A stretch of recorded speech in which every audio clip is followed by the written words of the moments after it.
नमस्कार। आप सभी का हमारे YouTube चैनल ज्ञान धारा पर हार्दिक स्वागत है।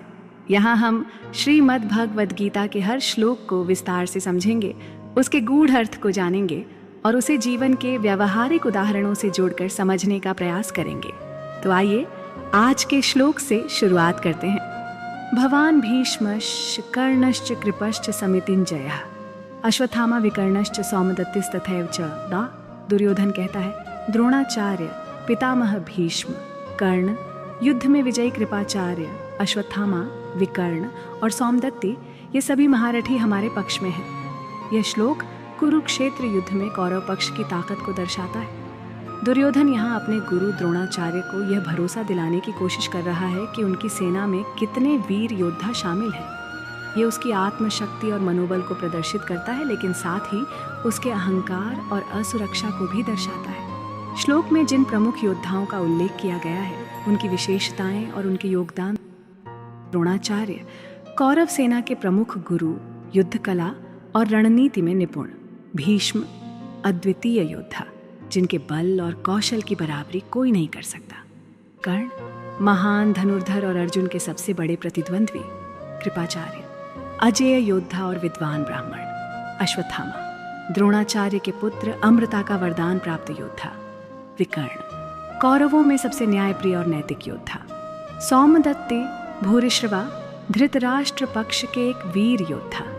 ये श्लोक हमें सिखाता है कि कोई भी ताकत कितनी भी बड़ी क्यों ना हो, अगर अहंकार और अन्याय से प्रेरित हो तो वह अंततः पराजित होती है। दुर्योधन के पास वीर योद्धाओं की एक लंबी सूची है, लेकिन उसकी लड़ाई अधर्म और अन्याय के पक्ष में थी। यह हमें यह भी सिखाता है कि सिर्फ बाहरी ताकतें ही सब कुछ नहीं होती। नैतिकता, सत्य और धर्म ही सबसे बड़ी शक्ति है। चलिए इसे आज के जीवन से समझते हैं। मान लीजिए एक नेता है जो अपने क्षेत्र में सत्ता हासिल करने की तैयारी कर रहा है।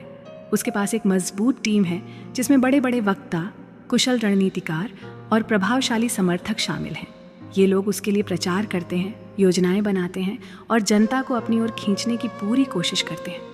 नेता के पास संसाधनों की भी कमी नहीं है। महंगी प्रचार सामग्री, मीडिया कवरेज और बड़े बड़े आयोजनों का समर्थन भी उसे मिलता है। लेकिन यह नेता अगर अपने स्वार्थ के लिए काम करता है और जनता की भलाई के बजाय अपनी निजी महत्वाकांक्षाओं को पूरा करने में लगा रहता है, तो क्या होगा? उसकी टीम कितनी भी ताकतवर क्यों ना हो, अगर उसका उद्देश्य जनता को गुमराह करना या समाज में विभाजन फैलाना है, तो वह लंबे समय तक टिक नहीं पाएगा। जनता पहले उसके भाषणों और वादों से प्रभावित हो सकती है, लेकिन जैसे ही उसकी सच्चाई उजागर होती है, लोग उससे दूर होने लगते हैं। ये दिखाता है कि केवल ताकतवर टीम और संसाधनों के होने से सफलता नहीं मिलती। सफलता तब तक अधूरी है जब तक उसका आधार धर्म, सत्य और नैतिकता पर न हो।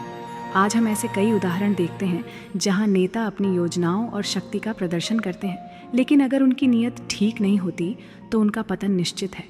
यह हमें यह सिखाता है कि केवल ताकत और संसाधनों से ही जीत संभव नहीं है। इसके लिए सच्चाई, न्याय और धर्म का साथ होना बहुत ज़रूरी है। ये कहानी हमें यह सिखाती है कि कोई भी संगठन या समूह, चाहे वह कितना भी शक्तिशाली क्यों न हो, अगर वह गलत नीयत और अधर्म के मार्ग पर चलता है तो वह टिक नहीं सकता। सही मार्ग ही सबसे बड़ा सहारा है।